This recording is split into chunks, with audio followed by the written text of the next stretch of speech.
Listen to me how I beat the speed up like a battle. Yo, what up, guys? This is your boy Kofi with KO Sports Talk, back at with another video.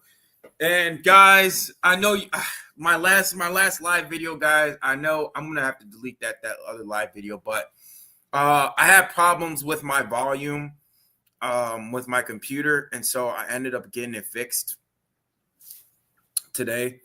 But I think the last video I really wanted to talk about, if you guys weren't, I don't know if you guys know this, but I was talking a little bit more about the Kyler Gordon extension and how vital it was for the Chicago Bears to sign Kyler Gordon to an extension, making him the highest paid nickel cornerback in the NFL. They signed him to a 3-year deal totaling $40 million with $30 million guaranteed for the next 3 years. So that means with his extension, he's going to be signed all the way until at least 2029, until, his that's when he goes to free agency. And like I said in the previous video, which you guys did not see or you did not hear me, I was talking about how this was a really great signing and how important it was to keep Kyler Gordon specifically with our secondary because Kyler Gordon has been very, very vital, with our secondary, with everything that's been going on last year, of course, with the whole debacle with the Tyreek Stevenson and, with a couple injuries that went on, especially with the defensive line front with Andrew Billings going down. Our secondary was literally carrying us, and Kyler Gordon was one of the biggest reasons why our defense did any type of semblance of a defense that we had this past season, even when we went through a 10-game losing streak. The reason why we were so close in a lot of those games was mainly because of our secondary. And like I said, Kyler Gordon, the way they played him, with the nickel, they're running a lot of some certain nickel blitz. The way they had him all over the field, they had him playing center field at times, but primarily the nickel blitz, they just had him, I don't know why this has the Chicago Bears or Chicago Bulls versus the Philadelphia 76ers. But anyway, like they just had him over the field. And Dennis Allen, I saw his interview and he talked about how they're going to play him at the safety position. I mean, that was very interesting. Dennis Allen was just kind of talking about how they're going to have him playing the outside corner a little bit and have him play the free safety position, kind of having him out in the outfield, just being that kind of like that outfield safety, or if they're running like a cover 2 or cover 1, he can be that safety that can cover that one wide receiver that's kind of like a home run speed type of wide receiver, per se.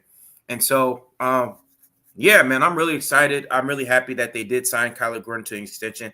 And then they also signed TJ Edwards to a 2-year deal totaling $20 million, a team-friendly deal as well. I thought that was also a great signing as well. TJ Edwards definitely deserved that deal. I know you guys saw it on my live too. TJ Edwards, of course, you guys know he's been a dog for this team the last couple years. We signed him in 2023, right after the Eagles went to the Super Bowl. They lost the Super Bowl to the Eagles. And TJ Edwards, of course, he's from Chicago as well. He's been a big, vital part and also in the Chicago Bears defense that's been playing well as well. So that's been a great signing as well. And also, in regards to the NFL draft, Ryan Poles and the front office were talking about how if Tyler Warren, Ashton Genty, Mason Graham, or Will Campbell are not there in the top 10 picks, there's a possibility of them trading down in this year's NFL draft, because we definitely know there's going to be some top-heavy teams that's going to need a quarterback in this upcoming draft, a la the Pittsburgh Steelers. Who else? Pittsburgh Steelers. Hell, I mean, you could even say the New York Jets, but I know they got, Justin Fields as well. But there's definitely some QB needy teams in this NFL draft. So yeah, I would say watch out for the Pittsburgh Steelers as well. Definitely watch out for the Pittsburgh Steelers because they're going to need one. And also, of course, the Giants, based on what the Giants may be doing, they might draft Shadur Sanders as well. But we're definitely going to see what's going to happen. But, guys, I wanted to also talk about Caleb Williams. I know this is not going to be a long live today. But I want to talk about Caleb Williams' interview with Esquire Magazine as well. Caleb Williams had an interview with Esquire Magazine, and he was just talking about how pretty much just getting honest about his rookie season and the difficulties, navigating through the rookie season. He talked about, of course, that debacle, of course, with Matt Eberflus after that game against the Washington Commanders, and how much that game literally pretty much just it took the season, it took all the momentum down from that turn. The Chicago Bears were, of course, you guys know that Hail Mary debacle that happened back in October of last year when they gave up 13 yards in order to set up that Hail Mary pass to Noah Brown. Caleb Williams talked about after the game that he was very annoyed. Him and a lot of the teammates were very annoyed. The fact that Matt Eberflus just tripled down on the fact that 13 yards did not matter, and he felt that everybody was set and that he would have done that stuff again, and it just annoyed a lot of the players. And like I said, that game literally just was a momentum shift. That game literally was one of the reasons why the Chicago Bears, primary reason why Chicago Bears went on a 10-game winning streak. And Caleb Williams just talked about how mentally draining that was. He opened up on his emotions, and he was talking about how those losses were very important for his growth. And just when he got home, he talked about how he got in his bed. He dropped a couple tears, and he was just so beaten up mentally, physically, and spiritually, feeling the pain and the adversity of going through that 10-game loss. Also did help him to grow from a personal sense. And he talked about how he's never, ever wanted to ever experience that again. And how he talked about, how the Bears are going in the right direction. He talked about how Ben Johnson is challenging him and a lot of the players to be great. And I think that's very, very important, that Caleb Williams has that mindset. He also talked about how he doesn't want to be buddies with a lot of these NFL players. He talked about that he wants to keep that competitive edge, that competitive mindset. Of course, you guys, you already know that he's friends with Tom Brady, and he has a lot of goal aspirations. He talks about how he wants to win 8 Super Bowls, how he wants to be a multiple time NFL MVP. He wants to win multiple All Pros. He has very high goals and high expectations, for this team. He wants to play 20 years. The kid definitely has a lot of heart. He definitely has a lot of ambition. Even before he was drafted, bro, he talked about how he wanted to be the number 1 pick. He was the number 1 pick. He talked about how he wanted to be the Heisman Trophy. He's a Heisman Trophy winner. And hopefully, man, he might win multiple Super Bowls. Dude, if you just even win 1 Super Bowl, dude, you already will be the best player in Chicago Bears history. One of the best players in Chicago Bears history, aside from multiple picks. But if you win multiple Super Bowls, oh, yeah, you'll be a freaking, I wouldn't say God, but you'll be a super legend, bro. You'll almost be a God, which is crazy. I don't want to even say it because there's only one God in Jesus Christ who I serve. Jesus Christ is the ultimate God. But you know what I mean? Guys, he'll be revered in Chicago. People will love him, bro. That's how starved Chicago is for a quarterback. That's how starved Chicago is for a championship, man. A championship Super Bowl winning quarterback that will lead their team to multiple Super Bowls, that will win them Super Bowls, guys. If Caleb Williams does that, guys, I mean, he'll be a legend, man. Literally, he'll be a legend, man. And I'm just happy for him, And I can't wait for this upcoming season for him. And especially how Ben Johnson talked about how he wants to run a lot of under center plays for him, because last year Caleb Williams did not run a lot of under center plays. I think they only ran like 10% of, I think 12 to 10% of under center plays. They ran a lot of shotgun. I mean, they were under shotgun a lot, even on 3rd and 2. I'm like, I would wonder, like, on 3rd and 2 or 3rd and 1, why are they in shotgun formation? Why aren't they under center? Why aren't they giving the ball to Roschon Johnson? Why aren't they giving the ball to DeAndre Swift? You're like, why are they not under center in like these types of moments, like these 3rd and 2 plays, in these types of moments? And that just kind of baffled me, bro. But Ben Johnson talked about how he's going to be running a lot of under center. And he talked about, like, how the possibility of drafting Ashton Genty, getting a running back, because, a running back is very vital to Ben Johnson's offense. So look out in the draft. There's going to be a lot of stuff. I probably will do a mock draft tomorrow, maybe tomorrow or Monday, depending on how I see my boy Chuck. We're going to be doing a mock draft on Monday, so I'm going to see if we could do one on this upcoming Monday, a couple days before the draft. We got Jay Cutler days away before the draft, man. 6 more days away, because the draft is on the 24th. It's going to be very anticipated. I probably will do a live stream for that on Thursday, so stay tuned for that, guys. Even though I got to work that day, but I'm still going to be doing a live stream. I'm going to be tired as hell, but I don't care. I'm going to be doing a live stream for the NFL draft, because, it's the NFL draft, and, I love the NFL. But, man, I can't wait for that. But other news, I want to talk to a little other news. I want to talk to you about the Chicago Cubs game today, bro. Oh, my gosh, bro. I don't know if you guys saw the game today, but I saw the game, bro. Oh, my gosh, bro. That game was crazy. Colin Ray versus Corbin Burns. Literally, up until the 7th inning, it was literally a pitcher's duel. Colin Ray was throwing a gem. He was throwing really well. Corbin Burns was throwing really well. He gave up that 2-run home run to Carson Kelly. I mean, Carson Kelly, bro. He was literally the player of the game. Carson Kelly, he was literally a steal. That guy is a steal. Literally, build that guy a statue at Wrigley Field, because this guy's a freaking legend.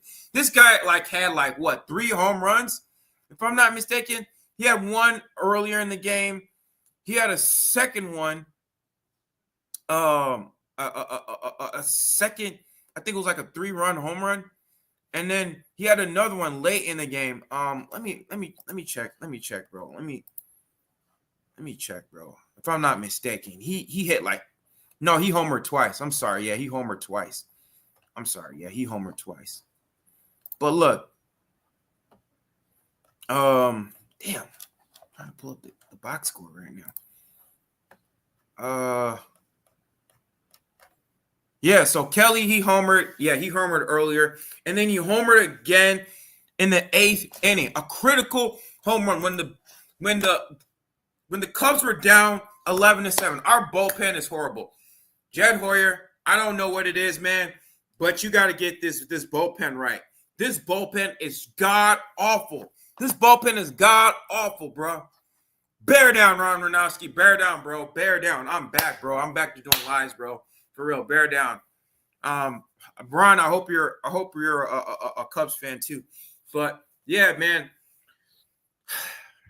Jed Hoyer, you need to get freaking a depth at the bullpen position, because we need quality bullpen depth, because Jordan Wicks, he gave up multiple hits. To a couple of the Diamondbacks players. And then when he gave up those 3 hits, he brought up Porter Hodge. He gave up a hit. And then he had to face Eugenio Suarez. Eugenio Suarez is the freaking Cubs killer. I cannot tell you, bro. I'm an Angels fan. Damn, bro. You're the op, bro. You're the op. I'm a Cubs and a Dodgers fan, bro. You're the op. But I like the Dodgers, bro, because the Dodgers, they got Cubby Blue, and I live near Dodger Stadium, so you're an op, Ron. Hey, but we're still.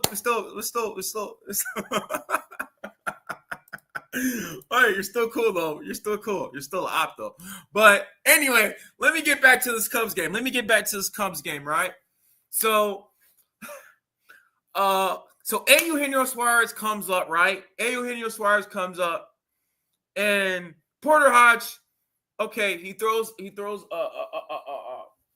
ball. It's out. It's ball one. He throws inside. It's strike one, and then the next pitch he throws in the middle. Oh my God! He throws a sinker down low. Freaking Eugenio Suarez sees it. Boom! Knocks it all the way out the park. Home run, grand slam. It's 7-5. Okay. And then a couple batters comes in.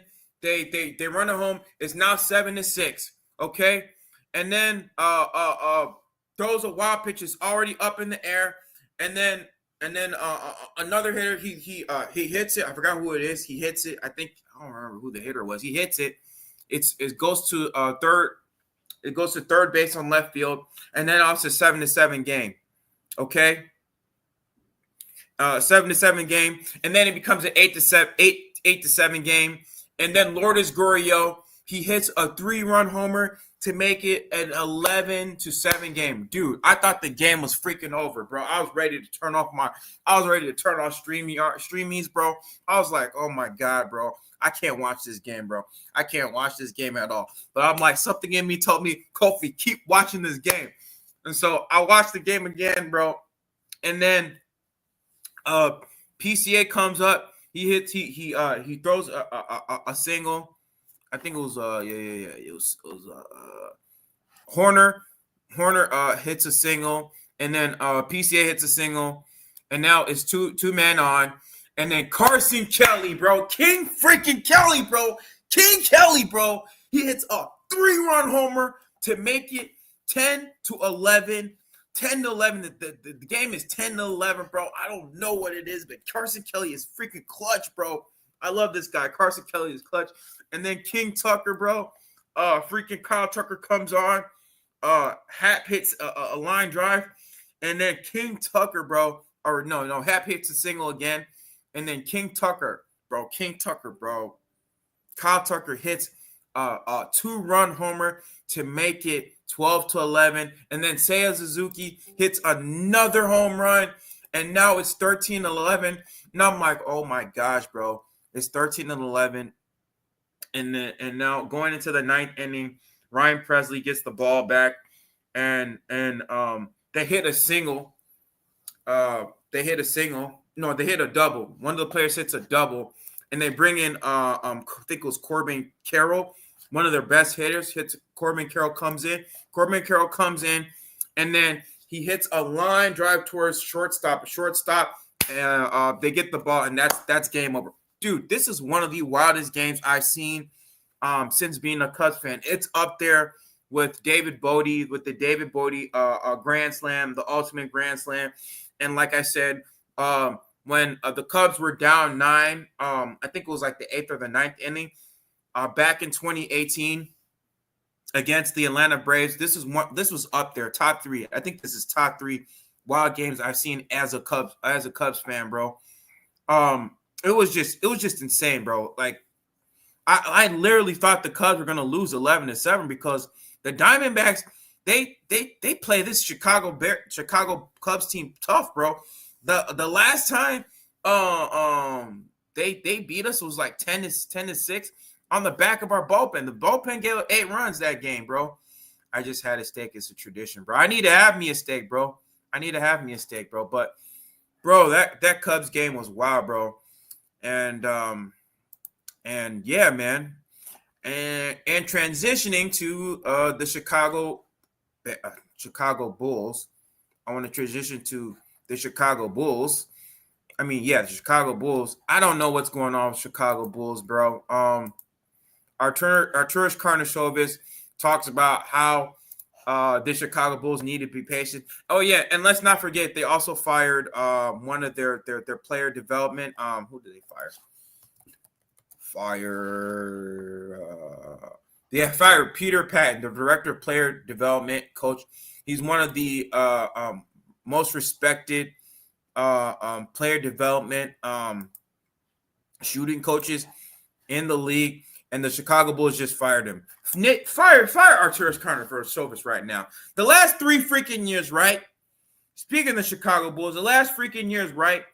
We've been in the freaking play-in tournament. 2023, 2024, and 2025. We had the same damn record. And guess what? We lost to the same damn team the last 3 same damn freaking years. And guess what? We're not – it's like, what's going on with this team? Are we going to tank, or are we going to compete? And every time we try to compete and try to look any type of semblance of a team, like, we're always in the play-in tournament. I don't understand this whole play-in tournament freaking format. I hate it. I hate this. This Chicago Bulls team should not be in the playoffs at all. They don't deserve to be in the playoffs, bro. Literally. Yeah, bring back freaking MJ, bro. For real, man. Like, you had a chance to freaking tank this season. You had a chance as soon as you traded Zach LaVine. You had the chance to tank, bro. You should have just traded him earlier, like before 2024 offseason. Like, I don't know what's going on with the team. And Kobe White, I don't know what Kobe White's deal is, bro. It's like he does well in the second half of the season, but it's like when it comes the last 3 years when he's playing against the same Heat team, the guy's been like 5 for 14. His last game against the Heat, he was like 5 for 14 against the Heat. Let me check he was not playing well. Let me check his numbers. It was not good. Because I was watching the first half of the game, and I'm like, what's going on with this team? And for the life of me, why was Billy Donovan having Kevin Huerter guard what's his name? Tyler Hero. Tyler Hero was cooking that mug. He was cooking that mofo. Like, he was doing a step back. He was doing like, hezzy, shot in his face. Kevin Huerter couldn't do nothing to stop this dude. He could not do nothing. You could have had Patrick Williams on him. Like, you could have, like, just had freaking Josh Giddey. No, you had Kevin Huerter. And Kevin Huerter was getting barbecue chicken. Like, he was getting cooked. Like, Tyler Hero had like 40 points. He had 38 points. But still, Tyler Hero was cooking him. Like, yeah, Kobe White was 5 for 17 for 17 points.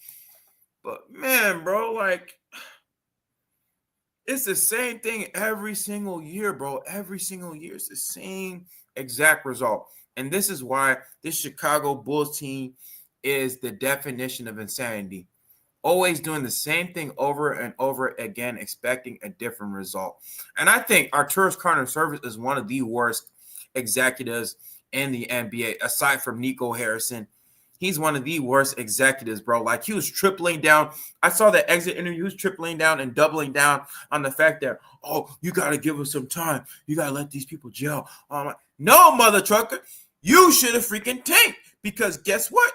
This 2024 or 2025 NBA draft had some top impact players. You had Dylan Harper, you had Ace Bailey, and of course you had Cooper Flagg. You better pray and hope to the freaking basketball gods we get the number 1 pick, or at least a top 5 pick. We got to get at least a top 5 pick, because if we don't get a top 5 pick, that's it. No, like, this Chicago Bulls team is going to be in purgatory for the next 5 to 10 years. We're going to be like the Minnesota Vikings, just be in purgatory for like the next 10, 15 years. We're going to be like the Minnesota Twins, bro, of the freaking NBA, bro. And I can't take this anymore, because the last, almost 10 years, bro, I've been watching this Chicago Bulls team since 2017 after they traded Jimmy Butler. I've been freaking religiously watching the Chicago Bulls 2017, 2018, when they traded Jimmy Butler for that pick, that 7th round pick, to get Lauri Markkanen with the Chris Dunn trade and the Zach LaVine trade, bro. I've been watching all that with the whole Jim Boylan era. I've been through that, bro. I've been watching the Chicago Bulls, bro, religiously, bro, when they were so freaking bad. I've been watching them when they had their little highs, when they were number one, in the 2022 prior to Lonzo Ball getting hurt, and then when they got stomped. I went to that one playoff game when they got stomped by the Milwaukee Bucks, and then the 2023 season, when we were 10th, when we were 39-43 in 2023, and then we were 40-42 in 2024, and then this season when we were 39-43, I've been watching this team, bro. Like, I know, dude, like, it was crazy. Like, and this is what I expected, because even last year when they didn't have Jimmy Butler, I think, was it last year? Yeah, last year they had Jimmy Butler. Jimmy Butler wasn't even playing that game. They still whooped us, bro. And so some Bulls fans were talking about, and some of y'all guys know that. Some of y'all know that Pat the Design and Chicago Bulls Central Hayes. Y'all were talking about how the Chicago Bulls were going to get this in the bag, how they're going to win. I'm like, no. Eric Spoelstra always coaches his team hard. He knows how to coach against the Chicago Bulls team. He always outcoaches Billy Donovan in these types of situations. And we already know the type of players that he's going to use. And Tyler Hero always plays his team well. Freaking Tyler Hero freaking cooked us, man. That was it. Tyler Hero just cooked us, bro. And I don't know why he didn't have Patrick Williams on him. Like, why he didn't have Patrick Williams on him. Like, he wasn't making any type of adjustments. And I'm like, I literally turned the game off like halftime. They were down like 71-47 at that point. And I'm like, yeah, I already know this game's over, bro. Like, I already knew this game's over. I've been a Bulls fan since MJ joined. Damn, Ron. Damn, Ron. How old are you? Ron, you really that old, bro? Damn. I've been a Bulls fan since I've been born. It's just in my blood, bro. But, oh, man, dude, I've been through the freaking bro. Yeah, I know you've been through it, Ron. You've been way before I was born, dude. But, yeah, bro, I've been through the tough years. I've been through the Derrick Rose years, the Baby Bulls era, the MJ era, bro. Like, bro, it's crazy, bro. But this Chicago Bulls team, they got to do something about this, bro. Like, I'm just sick of mediocrity, bro. I'm older than dirt. Ron, of course I'm pretty sure you've been through the Super Bowl shuffle. I mean, you're old enough to see the Super Bowl shuffle, bro. Man, you're old enough to see that one, bro. I'm older than dirt. Oh, man, bro. But yeah, bro. I think I'm just sick of the Chicago Bulls. I'm sick of mediocrity. Chicago sports teams are so mediocre, bro. So mediocre. The Chicago Cubs can't fix a damn bullpen. The Chicago White Sox are the Chicago White Sox. The Chicago Bulls are freaking mediocre, straight mediocre. The only team that's turning around is Chicago Bears. The Chicago Bears, they're making some big boy moves. Hopefully, Chicago Bears, might make some noise, man, this season, man. But anyway, guys, bro, I think I'm about to go. I got one more minute. To spare, bro. Ron, do you have anything you want to say?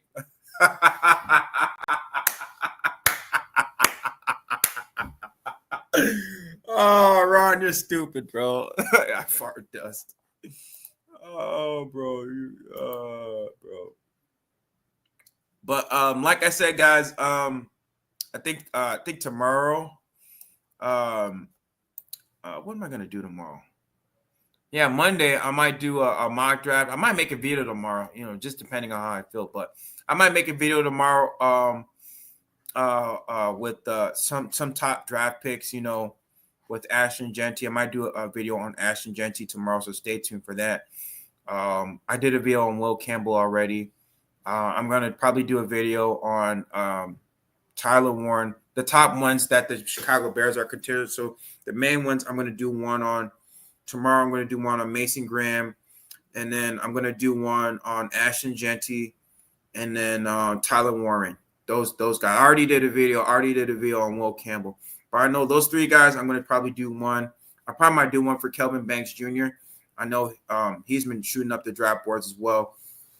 Teams are talking about him, but I know the 3 main ones I'm going to do one on Mason Graham. I'm going to do one on Ashton Genty, and then I'm going to do one on Tyler Warren. So stay tuned for those picks till tomorrow. I'm going to do a video on that tomorrow. But anyway, guys, I'm going to end this stream. I went over a little over 30 minutes, but Ron, you're my man. Thank you for coming. And guys, how we always end it over here. Chicago up, Bear down. All right, guys, I'm out. Peace. That's why I'm trying to make a better way. Whole new crib in a better place. Get my people out the hood, we'll see better days. Tell a fan sorry, y'all let them wait. Shit up there like a Saturday. Listen to me happy.